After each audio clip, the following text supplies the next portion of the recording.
신앙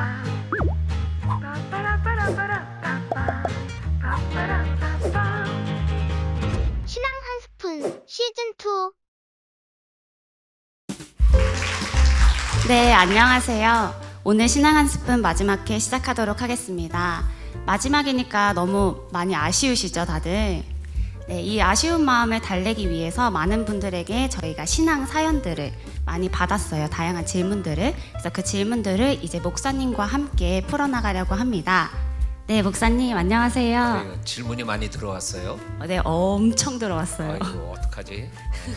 그래요. 괜찮아요. 한번 하나하나 이렇게 네네. 듣고 이렇게 대화를 나눠봅시다. 네, 알겠습니다. 자, 그러면은 시작하도록 하겠습니다. 자, 우선 첫 번째 질문인데요. 요즘 기독교에 대한 부정적 이미지를 가진 사람들이 많아요. 그래서 크리스찬으로서 어떻게 하면 부정적 이미지 속에서 선한 영향력을 미치며 살아갈 수 있을까요? 그래요. 이게 쉽지 않은 질문이고 한 2, 3분 사이에 다 답하기가 이렇게 어려운 질문이지만 모든 그리스도인들이 고민하고 있는 어떤 실제적인 문제인 것 같아서 꼭 나눠야 되는 어떤 주제이기도 합니다. 어려운 소식, 아픈 소식, 정말 듣고 싶지 않은 소식들이 들려올 때가 많이 있습니다. 그래서 내가 예수 믿는다, 그리스도인이다 말하기가 머뭇거릴 때가 실제적으로 있죠. 그런데 꼭 부탁드리고 싶은 것은 그럼에도 불구하고 나는 그리스도인이라는 것에 대하여 좀 더 열린 마음으로 생활해 나가면 좋겠다라는 것을 이러한 질문을 드리는 성도님과 모든 분들에게 도전하고 싶습니다. 왜냐하면 나 하나가 잘함으로 얼마든지 바뀔 수 있는 것이 세상이에요. 예를 들면 어린아이가 보리떡 5덩어리, 물고기 2마리 드렸잖아요. 제자들이 뭐라 그래요? 이것이 이 많은 사람들에게 얼마나 되겠어요? 그런데 결과가 뭐예요? 5,000명 먹고 12광주리가 남았잖아요. 그러니까는 나의 행동, 나 하나, 내가 볼 때는 아무것도 아닌 것 같지만 하나님이 보실 때는 세상을 바꿀 수 있는 행동이 될 수 있다라는 거죠. 그리고 이러한 시대 속에서 그리스도인으로 살아가는 우리의 삶, 그 점보다는 조금 더 치열하게 살아가야 돼요. 이러한 욕을 먹는 그 시대 속에서 내가 그리스도인으로 좀 더 그리스도인답게 살겠다라는 치열함을 가져야 이러한 시대 속에서 영향력이 있는 작은 불꽃이 될 수 있을 것 같습니다. 다음 질문은 정말 많은 분들이 고민하고 계실 것 같은 질문인데요. 회식 때마다 음주를 강요받고 분위기를 망친다, 사회생활 어떻게 하려고 그러느냐, 피할 수만은 없는 문제겠죠? 그래서 어떻게 해야 관계를 잘 유지하면서 지혜롭게 음주 문제를 뛰어넘을 수 있을지 팁을 알려주세요. 그리스도인으로서 윤리적인 신앙의 차원에서 술, 담배를 절제하는 게 이게 옳은 거죠. 옳은 건데 내가 술자리에서 술을 마시느냐 안 마시냐의 문제 때문에 분위기를 망친다 안 망친다 쪽으로 이 부분을 생각하는 것보다는 저 개인적으로는 월요일부터 금요일까지의 나의 직장 생활을 한번 돌아보면 좋겠어요. 월요일부터 금요일까지 나의 직장 생활이 정직한가? 그리고 부지런한가? 그리고 같은 직장 생활을 하는 직원들과 함께 내가 남에게 손해를 끼치는 것보다는 손해를 당하면서도 인상 쓰지 않고 직장 생활을 하고 있는가가 회식에서 술을 먹고 안 마시냐의 문제보다 더 중요할 것 같아요. 그렇게 잘 살아가는 사람이 회식 자리에서 술을 안 마신다고 비난하거나 욕바가지 먹지 않을 것 같아요. 술 문제가 우리 성도님들의 직장 생활에 걸림돌이 되지 않았으면 좋겠어요.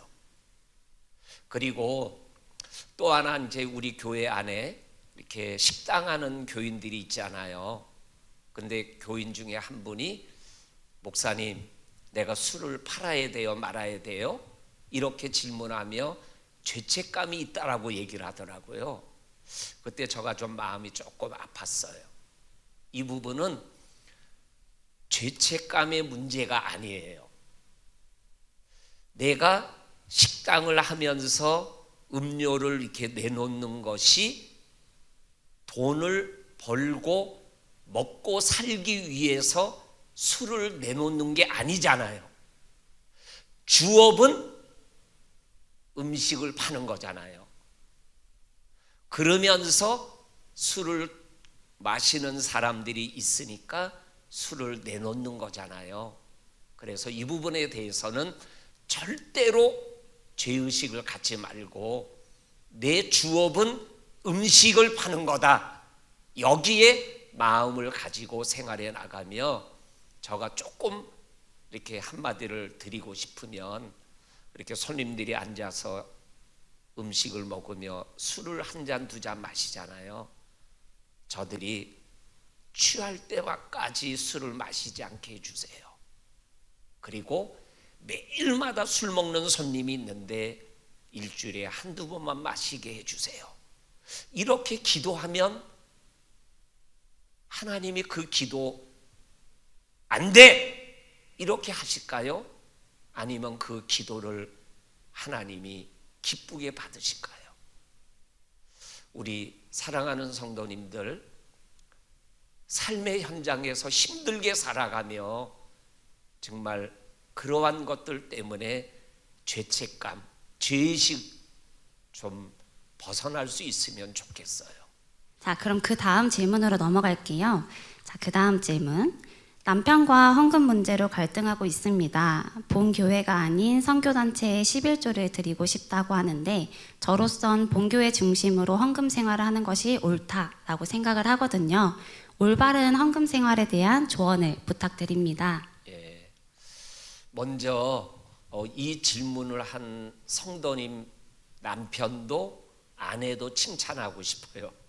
첫째는 아내가 헌금 생활, 11조 생활의 중심이 교회이어야 한다라고 생각하고 있는 거 맞는 거예요.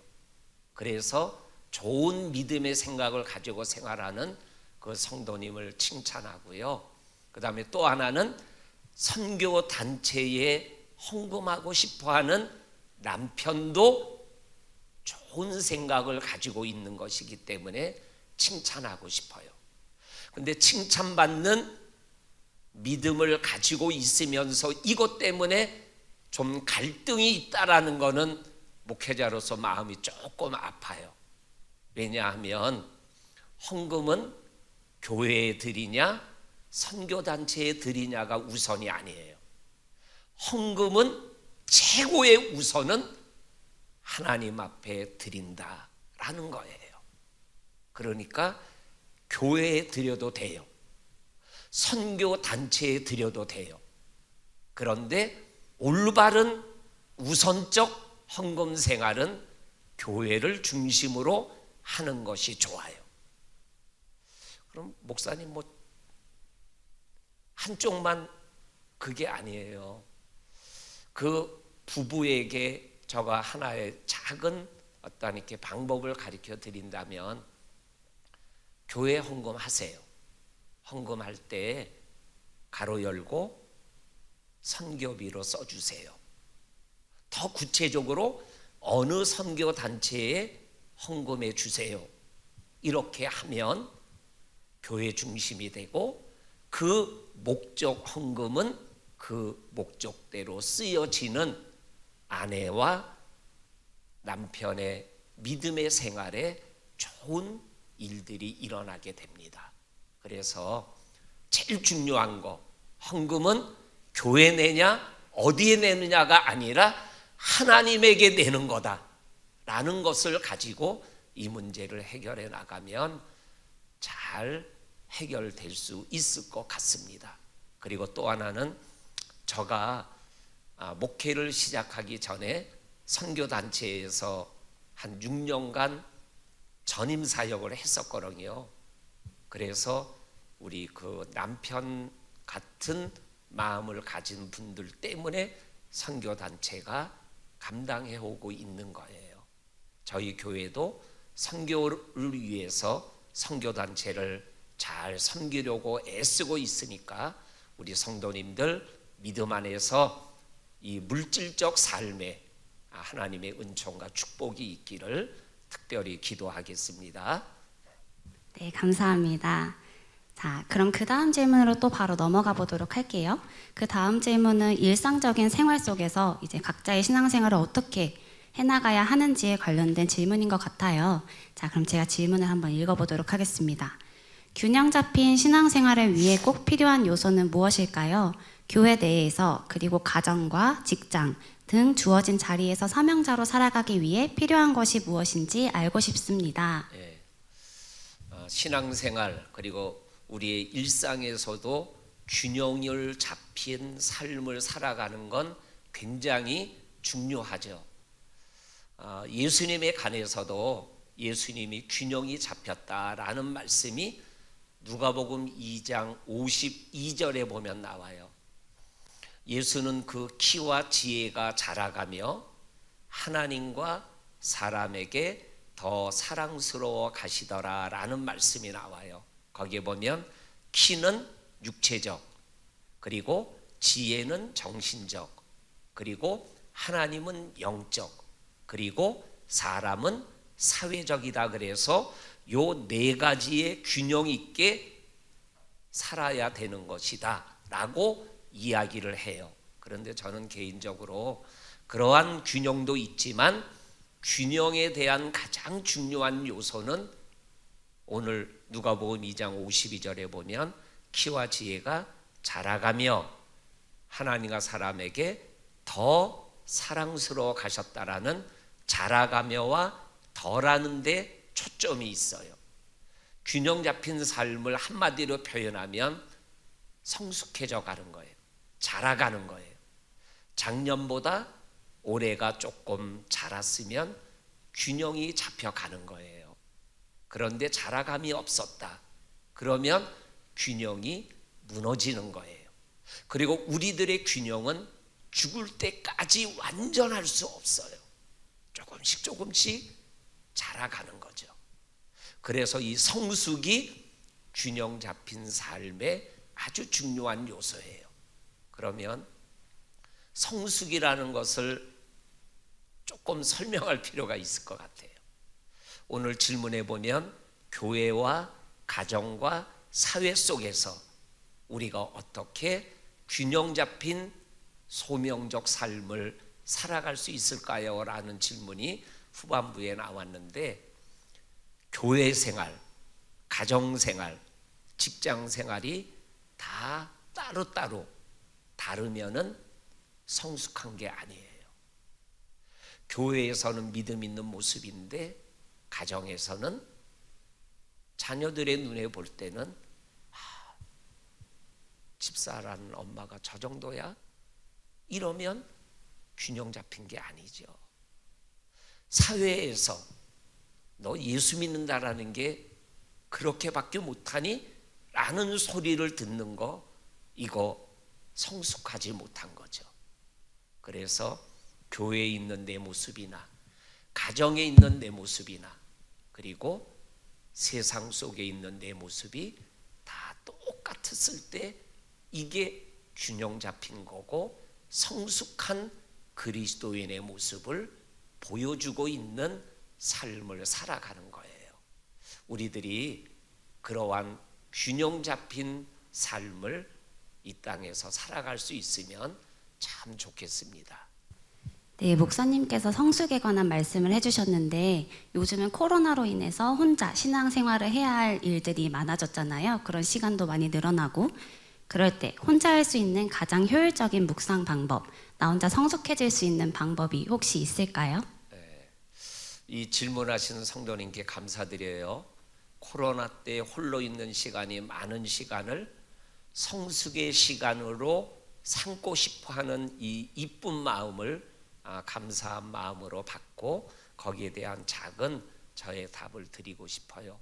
근데 실제적으로는 코로나 때 홀로 있기 때문에 이 시간을 성숙의 시간으로 잡는다도 참 좋은 거지만 성경에 나오는 예수님을 보면은 그렇게 바쁘실 때도 홀로 있는 시간을 스스로 가지고 만드셨어요. 그러니까는 우리의 삶의 모든 여정에서 홀로 있는 시간을 반드시 가져야 돼요. 그래서 어떤 사람은 여행을 해요. 어떤 사람은 독서를 해요. 그리고 어떠한 사람은 홀로 있는 시간에 하나님과 깊은 교제를 나누는 기도를 드리는 분들이 있어요. 그리고 또 쉽지는 않은 거지만 이렇게 혼자 있을 때 이렇게 좀 글쓰기를 하면, 연말이 됐잖아요.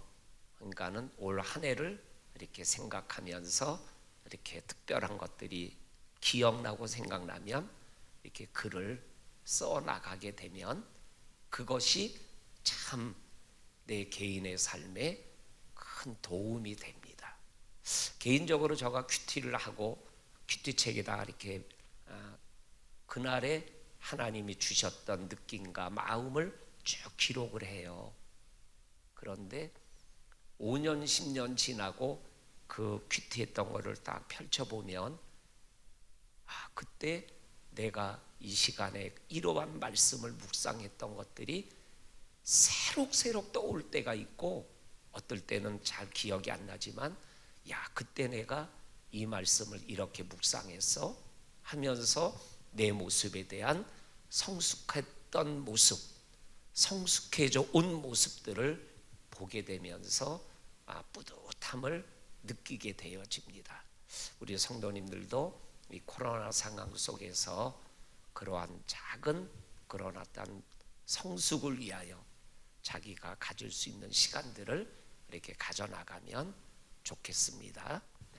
네, 글쓰기도 굉장히 좋은 방법인 것 같네요. 그럼 목사님, 혹시 이 시기에 꼭 읽어봤으면 하는 추천 도서 목록 베스트 3를 꼽으신다면? 먼저는 우리 성도님들 다 아시죠?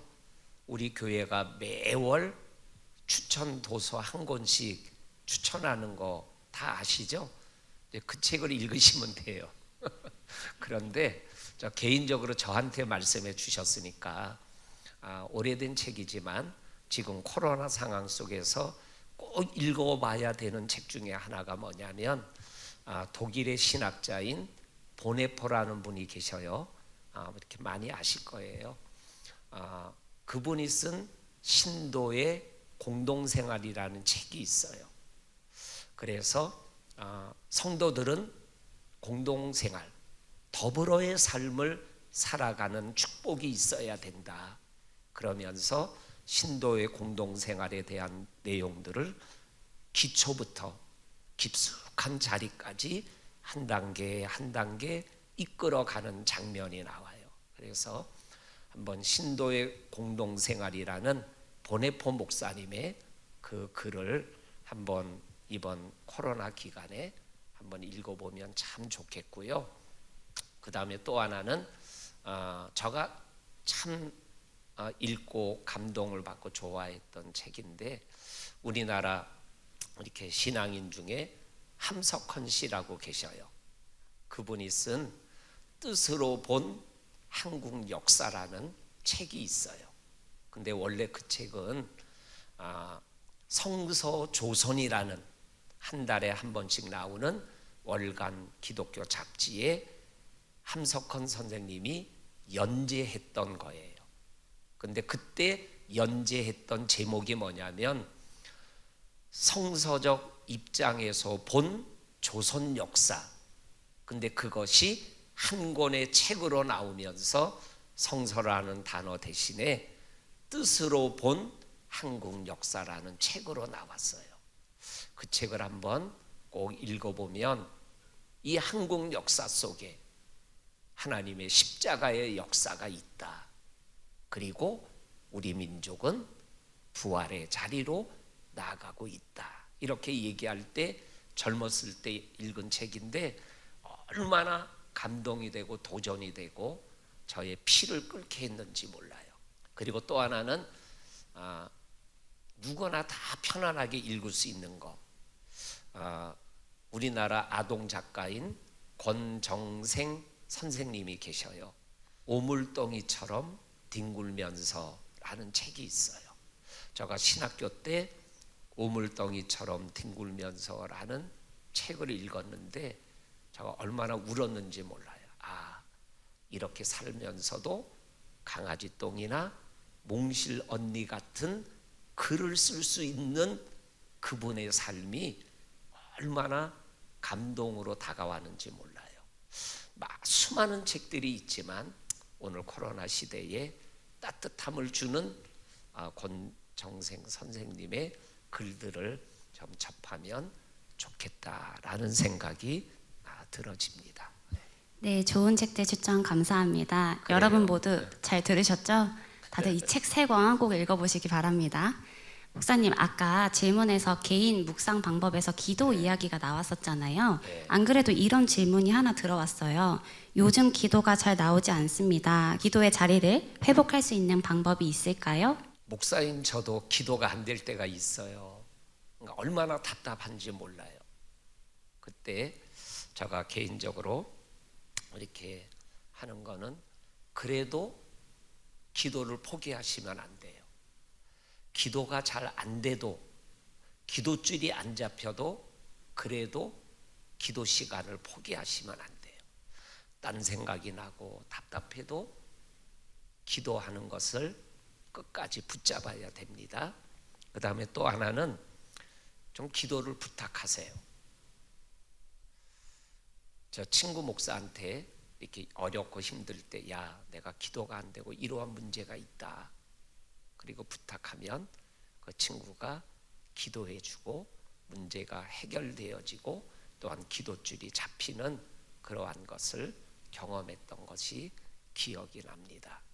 그 다음에 이렇게 또 하나 이렇게 그 팁을 드리게 되면 저가 이렇게 기도가 잘 안 될 때 기도하는 방법이에요. 그게 뭐냐면 기도에 관한 말씀을 암송하는 거예요.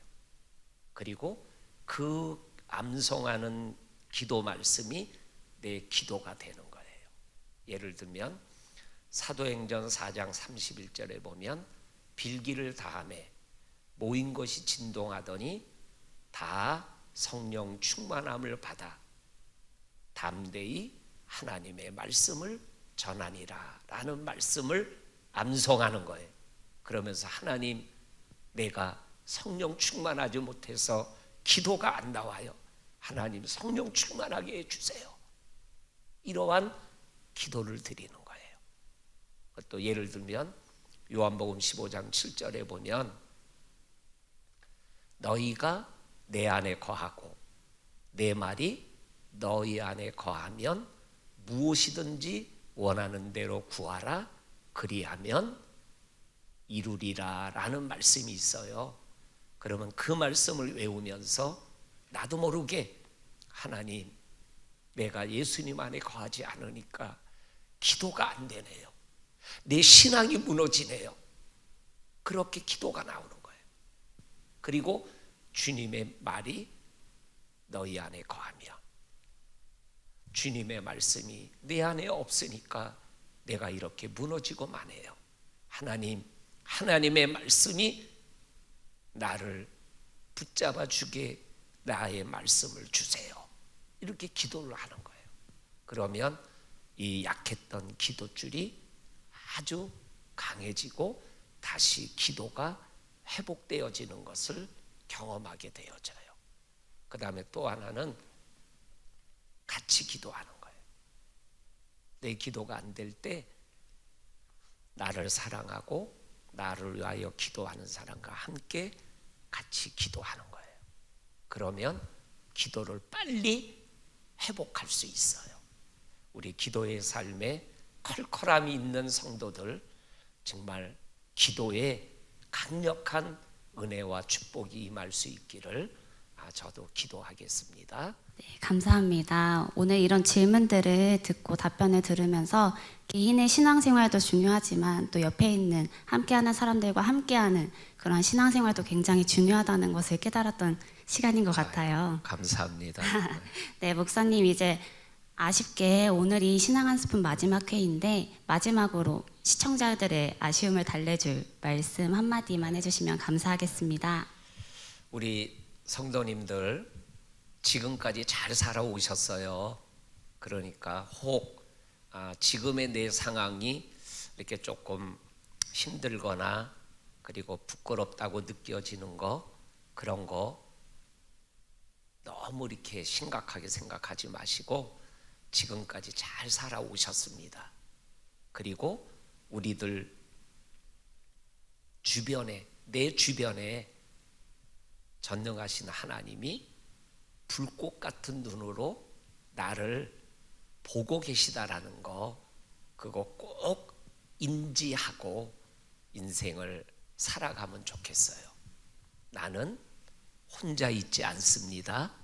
같이 가고 있으니까 절대로 이렇게 지금의 상황에서 이렇게 주저앉지 말고 용기를 내고 잘 달려갈 수 있으면 좋겠습니다. 지금보다 더 좋게 하시는 그 좋으신 하나님과 함께 잘 달려가는 우리 모두가 되기를 주님의 이름으로 축복합니다. 할렐루야. 네, 감사합니다. 오늘 귀한 시간 내주셔서 이렇게 좋은 말씀 해주셔서 정말 감사드립니다. 감사합니다. 네, 이렇게 신앙 한 스푼 시즌2를 여기서 마무리하도록 하겠습니다. 다음 시간 때 더 좋은 모습으로 만나길 바라겠습니다. 다들 함께 해주셔서 감사합니다. 감사합니다.